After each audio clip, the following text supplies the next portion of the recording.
یہ 1520 قبل مسیح کی بات ہے۔ مصر پر فرعون بادشاہ منفتح ثانی کی حکومت تھی۔ بعض نے اس کا نام منفتح بھی لکھا ہے، اور وہ اپنے والد رمسیس کے بڑھاپے کی وجہ سے عملاً حکمران بنا ہوا تھا۔ خدائی کا دعوے دار یہ بادشاہ بڑا ظالم و جابر تھا۔ اس نے بنی اسرائیل کو اپنا غلام بنا رکھا تھا، حالانکہ وہ حضرت یوسف علیہ السلام کے زمانے سے وہاں رہائش پذیر تھے۔ حضرت یوسف علیہ السلام نے اپنے والد حضرت یعقوب علیہ السلام اور اپنے بھائیوں کے لیے ایک قطع زمین اس وقت کے فرعون بادشاہ ریان بن ولید سے حاصل کیا تھا۔ حضرت یعقوب علیہ السلام کی یہی نسل بنی اسرائیل کہلائی، جو مصر میں خوب پھلی پھولی۔ یہ لوگ حضرت یعقوب علیہ السلام کے دین کے پیروکار تھے، چنانچہ اس وقت اللہ کے نزدیک یہ سب سے بہتر جماعت تھی۔ انہوں نے فرعون کو سجدہ کرنے اور اسے اپنا رب ماننے سے انکار کر دیا تھا۔ اسی وجہ سے بادشاہ اور اس کے حواری ان پر ظلم و ستم کے پہاڑ ڈھاتے اور ان سے گھٹیا کام کرواتے۔ یاد رہے، فرعون کسی خاص شخص کا نام نہیں، بلکہ مصر کے بادشاہوں کا لقب تھا۔ تاریخی حقائق کے مطابق 31 فرعونہ خاندان نے مصر پر یکے بعد دیگرے حکومت کی۔ سب سے آخری خاندان نے 332 قبل مسیح میں سکندر اعظم کے ہاتھوں شکست کھائی۔ نام و نسب اور قرآن کریم میں ذکر۔ حضرت موسیٰ علیہ السلام کا نام اور نسب مبارک یوں ہے: موسیٰ بن عمران بن قاہث بن آزر بن یعقوب بن اسحاق بن ابراہیم علیہ السلام۔ حضرت موسیٰ علیہ السلام کی پیدائش مصر میں ہوئی۔ حضرت ہارون علیہ السلام آپ علیہ السلام کے حقیقی بڑے بھائی تھے۔ حضرت موسیٰ علیہ السلام کی دعا کی بدولت اللہ تعالیٰ نے انہیں بھی نبوت عطا فرمائی اور حضرت موسیٰ علیہ السلام کا مددگار بنایا۔ اللہ تبارک و تعالیٰ نے حضرت موسیٰ علیہ السلام کی حیات طیبہ کے واقعات قرآن کریم کی مختلف صورتوں میں بیان فرمائے ہیں، کہیں تفصیل سے اور کہیں اختصار کے ساتھ، جبکہ آپ علیہ السلام کا اسم مبارک قرآن پاک میں 128 بار آیا ہے۔ فرعون کا خواب اور حضرت موسیٰ علیہ السلام کی پیدائش۔ حضرت ابن عباس رضی اللہ تعالیٰ عنہ اور حضرت ابن مسعود رضی اللہ تعالیٰ عنہ سے مروی ہے کہ فرعون نے خواب دیکھا تھا کہ گویا ایک آگ بیت المقدس کی طرف سے چلی آ رہی ہے، اور اس نے مصر کے گھروں اور تمام قبطیوں یعنی بنی اسرائیل کے مخالف فرعونیوں کے گروہ کو جلا ڈالا، لیکن بنی اسرائیل کو آنچ تک نہ آئی۔ فرعون نے بیدار ہونے کے بعد اپنے ملک کے تمام کاہنوں، نجومیوں، جادوگروں اور دیگر ماہرین کو جمع کیا اور سب سے اس خواب کی تعبیر معلوم کی، جس پر انہوں نے جواب دیا: بنی اسرائیل میں ایک بچہ پیدا ہوگا اور اس کے ہاتھوں اہل مصر کی ہلاکت ہوگی۔ نیز بنی اسرائیل کے ہاں بھی شروع ہی سے یہ بات مشہور تھی کہ انہی میں ایک بچہ پیدا ہوگا جو بڑا ہو کر فرعون کا تختہ الٹے گا، اور بنی اسرائیل کے پاس مصر کی باغ ڈور آئے گی۔ یہ خبر فرعون مصر کو بھی اس کے درباریوں نے پہنچا دی تھی، لہذا اس خواب کے بعد وہ مزید فکر مند ہو گیا اور اس نے حکم جاری کر دیا کہ بنی اسرائیل میں پیدا ہونے والے تمام لڑکے قتل کر دیے جائیں۔ اس کے بعد فرعون کے حواریوں اور اس کی سپاہ نے ہر ممکن اقدام اٹھا لیا کہ کوئی نومولود لڑکا زندہ نہ بچ پائے، لیکن اللہ کے فیصلے اٹل ہوتے ہیں۔ دیکھتے ہی دیکھتے بنی اسرائیل کے ہزاروں نومولود بچے ذبح کر دیے گئے۔ پھر ایک وقت وہ آیا کہ جب قبطی سرداروں نے فرعون سے کہا کہ اگر بنی اسرائیل کے لڑکوں کا اسی طرح قتل عام ہوتا رہا تو ہمیں آئندہ خدمت گار ملنا مشکل ہو جائیں گے، اور پھر ہمارے یہ کمتر، گھٹیا اور غلیظ کام کون کرے گا؟ اس پر فرعون نے حکم جاری کیا کہ 1 سال چھوڑ کر بچے قتل کیے جائیں۔ انہی حالات میں حضرت موسیٰ علیہ السلام پیدا ہوئے۔ نجومیوں نے فرعون کو اطلاع دی کہ بچہ پیدا ہو چکا ہے۔ اس اطلاع نے فرعون کو بدحواس کر دیا اور اس کی سپاہ نے گھر گھر تلاشی شروع کر دی۔ حضرت موسیٰ علیہ السلام کے بھائی حضرت ہارون علیہ السلام سال امان میں پیدا ہوئے تھے، جبکہ حضرت موسیٰ علیہ السلام قتل والے سال میں پیدا ہوئے، مگر اللہ نے ان کی حفاظت کا سامان اس طرح فرمایا کہ ان کی والدہ پر معمول کے مطابق حمل کے آثار ظاہر نہیں ہوئے۔ جس سے فرعون کی چھوڑی ہوئی دائیوں کی نگاہ میں نہ آئیں۔ یوں ولادت کا مرحلہ تو خاموشی سے گزر گیا اور حکومت کے علم میں نہ آ سکا، لیکن ولادت کے بعد بھی قتل کا اندیشہ موجود تھا۔ اللہ تعالیٰ نے اس کا حل بھی موسیٰ علیہ السلام کی والدہ کو سمجھا دیا، چنانچہ انہوں نے بچے کو صندوق میں لٹا کر دریائے نیل میں ڈال دیا۔ قرآن پاک میں ارشاد ہے، ہم نے موسیٰ علیہ السلام کی ماں کو وحی کی کہ اسے دودھ پلاتی رہے، اور جب تجھے اس کی نسبت کوئی خوف معلوم ہو تو اسے دریا میں بہا دینا، اور کوئی ڈر، خوف یا رنج و غم نہ کرنا، ہم یقیناً اسے تیری طرف لوٹانے والے ہیں اور اسے اپنے پیغمبروں میں سے بنانے والے ہیں۔ علامہ طبری رحمۃ اللہ علیہ فرماتے ہیں کہ حضرت موسیٰ علیہ السلام کی والدہ نے 3 دن آپ علیہ السلام کو دودھ پلایا اور چوتھے دن لکڑی کے صندوق میں رکھ کر دریا میں ڈال دیا، جبکہ بعض دیگر مفسرین نے دودھ پلانے کی مدت 3 ماہ بیان کی ہے۔ حضرت موسیٰ علیہ السلام فرعون کے محل میں، صندوق دریا میں بہتا ہوا فرعون کے محل کے پاس پہنچ گیا جو لبے دریا تھا۔ فرعون کے نوکروں نے صندوق اٹھایا اور فرعون کی بیوی آسیہ کی خدمت میں پیش کر دیا۔ آسیہ بے اولاد تھیں، تو انہوں نے جب صندوق میں ایک حسین و جمیل چاند جیسے بچے کو لیٹے دیکھا تو فریفتہ ہو گئیں۔ بے اختیار بچے کو گود میں اٹھایا اور جلدی سے فرعون کے پاس لے گئیں اور بولیں، یہ میری اور تمہاری دونوں کی آنکھوں کی ٹھنڈک ہے، اسے قتل نہ کرنا، شاید یہ ہمیں فائدہ پہنچائے یا ہم اسے اپنا بیٹا بنا لیں۔ اہلیہ کی شدید خواہش کے پیش نظر فرعون نے بادل نخواستہ پرورش کی اجازت دے دی۔ ادھر حضرت موسیٰ علیہ السلام کی والدہ نے انہیں دریا کے سپرد تو کر دیا تھا، لیکن وہ بے قرار تھیں، چنانچہ انہوں نے حضرت موسیٰ علیہ السلام کی بہن مریم بنت عمران کو بھائی کی خبر گیری کے لیے بھیجا۔ مریم دور سے صندوق کو دیکھتے ہوئے دریا کے کنارے کنارے چلتی ہوئی فرعون کے محل تک پہنچ گئیں، جہاں فرعون کی بیوی دیگر عورتوں کے ساتھ بڑی دیر سے معصوم بچے کو دودھ پلانے کی کوششوں میں مصروف تھیں، لیکن کوئی آیا انہیں دودھ پلانے اور چپ کروانے میں کامیاب نہیں ہو رہی تھی۔ قرآن پاک میں ارشاد ہے، اور ہم نے پہلے ہی سے اس پر دائیوں کے دودھ حرام کر دیے تھے۔ جو وقت گزرتا جا رہا تھا، بھوکے بچے کی بے تابی دیکھ کر آسیہ کی بے چینی بڑھتی جا رہی تھی۔ حضرت موسیٰ علیہ السلام کی بہن مریم دروازے پر کھڑی یہ سب منظر دیکھ رہی تھیں، بالآخر بول پڑی، کیا میں تمہیں ایسا گھرانہ بتاؤں کہ جو تمہارے لیے اس بچے کو پالیں اور اس کی خیر خواہی سے پرورش کریں؟ فرعون کی بیوی کی خواہش پر مریم جلدی سے جا کر اپنی والدہ کو محل میں لے آئیں، اور حضرت موسیٰ علیہ السلام نے فوری طور پر اپنی والدہ کی چھاتی سے لگ کر دودھ پی لیا۔ یوں اللہ نے آپ علیہ السلام کی والدہ سے کیا ہوا وعدہ پورا کر دکھایا۔ ارشاد باری تعالی ہے، تو ہم نے ان کو ان کی ماں کے پاس پہنچا دیا تاکہ اس کی آنکھیں ٹھنڈی ہوں اور وہ غم نہ کھائیں اور جان لیں کہ اللہ کا وعدہ سچا ہے، لیکن اکثر لوگ نہیں جانتے۔ آسیہ نے حضرت موسیٰ علیہ السلام کی والدہ سے استدعا کی کہ وہ محل ہی میں رہنے لگیں اور اس بچے کی پرورش کریں، لیکن ام موسیٰ علیہ السلام نے انکار کر دیا کہ میرے شوہر اور بچے پریشان ہوں گے۔ اس پر آسیہ بچہ انہیں دینے پر مجبور ہو گئیں۔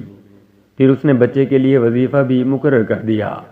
یوں اللہ کی شان دیکھیے کہ جس بچے کے خوف سے فرعون نے ہزاروں بچے ذبح کروا دیے، وہ بچہ فرعون ہی کی زیر نگرانی اور سرکاری تحفظ میں پروان چڑھنے لگا۔ فرعون کے منہ پر تماچا۔ حضرت موسیٰ علیہ السلام رضاعت کی عمر تک اپنی والدہ کے پاس ہی پرورش پاتے رہے۔ پھر جب آپ علیہ السلام کا دودھ چھڑوایا گیا تو والدہ نے آپ علیہ السلام کو دوبارہ فرعون کی بیوی کے حوالے کر دیا۔ ایک روز کا ذکر ہے کہ آسیہ اور فرعون اپنے محل میں بیٹھے تھے۔ آسیہ نے حضرت موسیٰ علیہ السلام کو اٹھا کر فرعون کی گود میں بٹھا دیا۔ حضرت موسیٰ علیہ السلام نے فرعون کی گود میں بیٹھتے ہی اس کی داڑھی پکڑ لی اور پھر اس کے منہ پر تماچا رسید کر دیا۔ بعض روایات میں ہے کہ ان کے ہاتھ میں ایک چھڑی تھی جس سے وہ کھیل رہے تھے، وہ فرعون کے سر پر دے ماری۔ فرعون غصے میں آگ بگولا ہو گیا۔ وہ کہانوں کی بچہ پیدا ہونے کی پیش گوئی پر پہلے ہی بڑا فکر مند تھا۔ کہنے لگا، مجھے لگتا ہے کہ یہی وہ بچہ ہے اور اس نے بچے کے قتل کا حکم دے دیا۔ آسیہ یہ دیکھ کر سخت پریشان ہو گئیں اور بولیں، یہ معصوم بچہ ہے، اسے کسی چیز کی عقل نہیں ہے، اس نے ایسا نادانی میں کیا ہے۔ بادشاہ سخت غصے میں تھا اور اسے بچے سے خوف آنے لگا تھا۔ بولا، میں اسے قتل کر کے رہوں گا۔ آسیہ نے کہا، اچھا آپ ذرا توقف کریں، اس کا امتحان لے لیتے ہیں، ابھی معلوم ہو جائے گا کہ اس نے یہ حرکت نادانی میں کی ہے یا جان بوجھ کر۔ یہ کہہ کر انہوں نے 2 تشت منگوائے، ایک میں دہکتے انگارے اور دوسرے میں سرخ یاقوت۔ پھر فرعون سے بولیں، دیکھیں اگر اس بچے میں عقل ہوئی تو یاقوت اٹھائے گا، ورنہ انگاروں کی طرف ہاتھ بڑھائے گا۔ دونوں تشت حضرت موسیٰ علیہ السلام کے سامنے رکھ دیے گئے۔ آپ علیہ السلام نے یاقوت کی جانب ہاتھ بڑھائے، لیکن حضرت جبرائیل علیہ السلام نے فوراً ان کے ہاتھ کو انگاروں کی طرف بڑھا دیا۔ آپ علیہ السلام نے ایک انگارہ اٹھا کر منہ میں رکھ لیا، جس سے زبان جل گئی اور آپ علیہ السلام رونے لگے۔ فرعون نے جب یہ دیکھا تو خاموش ہو گیا اور اپنا فیصلہ تبدیل کر دیا۔ زبان کے جل جانے ہی کی وجہ سے حضرت موسیٰ علیہ السلام کی زبان میں لکنت پیدا ہو گئی تھی۔ حضرت موسیٰ علیہ السلام کے ہاتھوں قبطی کا قتل۔ قرآن پاک میں ارشاد ہے، اور جب موسیٰ علیہ السلام جوانی کو پہنچے اور بھرپور جوان ہو گئے تو ہم نے ان کو حکمت اور علم عنایت کیا، اور ہم نیکوکاروں کو ایسا ہی بدلہ دیا کرتے ہیں۔ حضرت موسیٰ علیہ السلام شاہی محل میں آسیہ کی زیر نگرانی پرورش پاتے ہوئے جوان ہو گئے۔ آپ علیہ السلام نہایت خوبصورت، طاقتور، سمجھدار اور دانا انسان تھے، اور مصر میں فرعونوں کے لیپ پالک بیٹے کے طور پر مشہور تھے۔ اسی وجہ سے ان کا رعب و دبدبہ بھی بہت تھا۔ حضرت موسیٰ علیہ السلام کو اس بات کا علم تھا کہ وہ فرعونی یعنی قبطی نہیں بلکہ اسرائیلی ہے۔ لہذا جب فرعون، اس کے حواریوں اور سپاہ کی جانب سے اسرائیلیوں پر ظلم ڈھائے جاتے تو آپ علیہ السلام کو بے حد دکھ ہوتا۔ اکثر اس ظلم کے خلاف آواز بھی بلند کرتے اور بے قصور اسرائیلیوں کی مدد بھی کرتے۔ ایک دن حضرت موسیٰ علیہ السلام محل سے نکل کر شہر کا گشت کر رہے تھے۔ آپ علیہ السلام نے دیکھا کہ ایک قبطی کسی اسرائیلی کو بری طرح زد و کوب کر رہا ہے۔ یہ منظر دیکھ کر آپ علیہ السلام رک گئے۔ اسرائیلی نے جب آپ علیہ السلام کو دیکھا تو مدد کے لیے پکار اٹھا۔ حضرت موسیٰ علیہ السلام دونوں کے قریب گئے اور قبطی کو روکنے کی کوشش کی، لیکن وہ ظلم سے باز نہ آیا۔ آپ علیہ السلام کافی دیر تک اسرائیلی کو چھڑوانے کی کوشش کرتے رہے، لیکن قبطی کسی طور پر اسے چھوڑنے کے لیے تیار نہ تھا۔ آخر کار آپ علیہ السلام سے ضبط نہ ہو سکا اور اسے ایک مکہ رسید کر دیا، جس سے وہ مر گیا۔ حالانکہ آپ علیہ السلام کی نیت اسے مارنے کی نہ تھی۔ قبطی کے قتل کی خبر فرعون سمیت پورے مصر میں پھیل چکی تھی، لیکن کسی کو قاتل کا پتہ نہ تھا اور سپاہ قاتل کی تلاش میں سرگرداں تھی۔ دوسرے دن حضرت موسیٰ علیہ السلام پھر گشت پر نکلے۔ خیال تھا کہ قبطی کے قتل کے رد عمل کا اندازہ ہو سکے۔ ابھی کچھ ہی دور گئے تھے کہ دیکھا وہی اسرائیلی کسی دوسرے قبطی کے ساتھ جھگڑا کر رہا ہے۔ اس نے جب حضرت موسیٰ علیہ السلام کو دیکھا تو پھر مدد کے لیے پکارا۔ آپ علیہ السلام نے فرمایا، بے شک تو ہی صریح گمراہ شخص ہے، اور پھر قبطی کو چھڑوانے کے لیے آگے بڑھے۔ اسرائیلی نے سمجھا کہ یہ مجھ پر غصہ کر رہے ہیں اور آج مجھے مار ڈالیں گے، تو وہ فوراً چلا اٹھا، اے موسیٰ علیہ السلام، جس طرح تم نے کل ایک قبطی کو مارا تھا، آج مجھے قتل کرنا چاہتے ہو؟ قبطی نے جب یہ سنا تو فوراً فرعون کو خبر بھجوا دی، اور فرعون نے حضرت موسیٰ علیہ السلام کی گرفتاری کا حکم دے دیا۔ مدین ہجرت اور حضرت شعیب علیہ السلام سے ملاقات۔ فرعون کے حواریوں کو حضرت موسیٰ علیہ السلام کے ہاتھوں قبطی کے قتل کا علم ہوا تو انہوں نے آپ علیہ السلام کے قتل کا فیصلہ کر لیا۔ تاہم وہاں موجود آپ علیہ السلام کے ایک ہمدرد نے آ کر آپ علیہ السلام کو اس کی اطلاع کر دی۔ قرآن پاک میں ارشاد ہے، اور ایک شخص شہر کی پولی طرف سے دوڑتا ہوا آیا اور بولا، موسیٰ علیہ السلام، شہر کے رئیس تمہارے قتل کا مشورہ کر رہے ہیں، پس تم جلدی سے یہاں سے نکل جاؤ، میں تمہارا خیر خواہ ہوں۔ حضرت موسیٰ علیہ السلام وہاں سے نکل کھڑے ہوئے، کہنے لگے، اے پروردگار، مجھے ظالموں کے گروہ سے بچا لے۔ کہتے ہیں کہ حضرت موسیٰ علیہ السلام کو کوئی علم نہ تھا کہ کہاں جانا ہے، کیونکہ مصر چھوڑنے کا یہ حادثہ بالکل اچانک پیش آیا تھا۔ چنانچہ اللہ تعالیٰ نے ایک فرشتے کو گھوڑے پر بھیجا، اس نے راستے کی نشاندہی کی۔ آپ علیہ السلام کئی روز کی مسافت طے کر کے ارض مدین پہنچے اور شہر کے کنارے ایک کنویں کے قریب درخت کے سائے میں بیٹھ گئے۔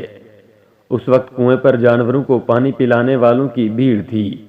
آپ علیہ السلام نے دیکھا کہ درخت کے پاس دو لڑکیاں بہت دیر سے اپنے جانور لیے کھڑی ہیں اور ان کی باری نہیں آتی۔ حضرت موسیٰ علیہ السلام کے پوچھنے پر انہوں نے بتایا کہ ہمارے گھر کوئی جوان نہیں ہے، والد بہت ضعیف ہیں۔ جب سب لوگ اپنے جانوروں کو پانی پلا کر چلے جائیں گے تو پھر ہم اپنے جانوروں کو پانی پلائیں گی۔ حضرت موسیٰ علیہ السلام یہ سن کر کھڑے ہو گئے۔ آپ علیہ السلام جوان بھی تھے اور طاقتور بھی۔ آپ علیہ السلام نے لڑکیوں کے مویشیوں کو پکڑا اور لوگوں کے بیچ میں سے رستہ بناتے ہوئے کنویں تک پہنچ گئے۔ کنویں سے پانی نکال کر سب مویشیوں کو سیر ہو کر پانی پلایا اور واپس آ گئے۔ لڑکیوں نے آپ علیہ السلام کا شکریہ ادا کیا اور گھر کی طرف چلی گئیں۔ مفسرین نے لکھا ہے کہ وہ حضرت شعیب علیہ السلام کی صاحبزادیاں تھیں۔ جب وہ وقت سے پہلے گھر پہنچ گئیں تو حضرت شعیب علیہ السلام کو تعجب ہوا اور جلد آنے کی وجہ دریافت کی، جس پر لڑکیوں نے پورا واقعہ سنایا۔ حضرت شعیب علیہ السلام خوش ہوئے اور فرمایا، جاؤ اور اللہ کے اس نیک اجنبی بندے کو میرے پاس لے آؤ۔ حضرت شعیب علیہ السلام کے گھر قیام۔ حضرت موسیٰ علیہ السلام ایک لمبا سفر طے کر کے مصر سے مدین پہنچے تھے۔ کچھ زیادہ راہ بھی ساتھ نہ تھا، جبکہ سفر کی تھکن اور بھوک سے نڈھال تھے۔ قرآن پاک میں ارشاد ہے، تھوڑی دیر میں ان میں سے ایک عورت شرم و حیا سے چلتی ہوئی ان کی طرف آئی اور کہنے لگی، تمہیں میرے والد بلاتے ہیں کہ تم نے جو ہمارے جانوروں کو پانی پلایا تھا اس کی اجرت دیں۔ جب وہ ان یعنی حضرت شعیب علیہ السلام کے پاس آئے اور ان سے اپنا سارا حال بیان کیا تو انہوں نے کہا، اب کچھ خوف نہ کرو، تم نے ظالم قوم سے نجات پا لی ہے۔ ایک لڑکی بولی، ابا جان ان کو نوکر رکھ لیجئے، کیونکہ بہتر نوکر جو آپ رکھیں وہ ہے جو توانا اور امانت دار ہو۔ انہوں نے موسیٰ علیہ السلام سے کہا، میں چاہتا ہوں کہ اپنی دو بیٹیوں میں سے ایک کو تم سے بیاہ دوں، اس شرط پر کہ تم 8 برس میری خدمت کرو، اور اگر 10 سال پورے کر دو تو وہ تمہاری طرف سے احسان ہے، اور میں تم پر تکلیف ڈالنا نہیں چاہتا، تم مجھے انشاءاللہ نیک لوگوں میں پاؤ گے۔ حضرت موسیٰ علیہ السلام نے اس شرط کو منظور کر لیا۔ قصہ مختصر، آپ علیہ السلام کا حضرت شعیب علیہ السلام کی ایک صاحبزادی سے نکاح ہو گیا۔ جب 10 سال مکمل ہو گئے تو آپ علیہ السلام نے اپنی والدہ اور بہن بھائیوں سے ملنے کے لیے مصر جانے کا قصد فرمایا اور حضرت شعیب علیہ السلام سے رخصت چاہی۔ حضرت شعیب علیہ السلام نے اپنی صاحبزادی کے ساتھ کچھ مال مویشی اور زادِ راہ دے کر رخصت کیا۔ راستے میں ملک شام کے بادشاہوں سے خطرہ تھا، اس لیے عام راستہ چھوڑ کر غیر معروف راستہ اختیار کیا۔ سردی کا موسم تھا اور اہلیہ کے ہاں ولادت قریب تھی۔ پھر یہ کہ راستے سے بھٹک کر طور پہاڑ کی مغربی اور داہنی سمت جا نکلے۔ اندھیری رات تھی اور برفانی سردی۔ اس حال میں اہلیہ کو درد ذہ شروع ہو گیا۔ حضرت موسیٰ علیہ السلام نے سردی سے بچاؤ کے لیے پتھر سے آگ جلانا چاہی، لیکن پتھروں کے رگڑنے سے آگ روشن نہ ہو سکی۔ پریشانی کے عالم میں ادھر ادھر نظریں دوڑائیں تو دور کوہ طور پر آگ نظر آئی۔ اہلیہ سے فرمایا، میں نے وہاں آگ دیکھی ہے، وہاں جا کر تمہارے لیے آگ بھی لاتا ہوں، اور ممکن ہے کہ کوئی بندہ بشر بھی مل جائے جو راستہ بتا دے۔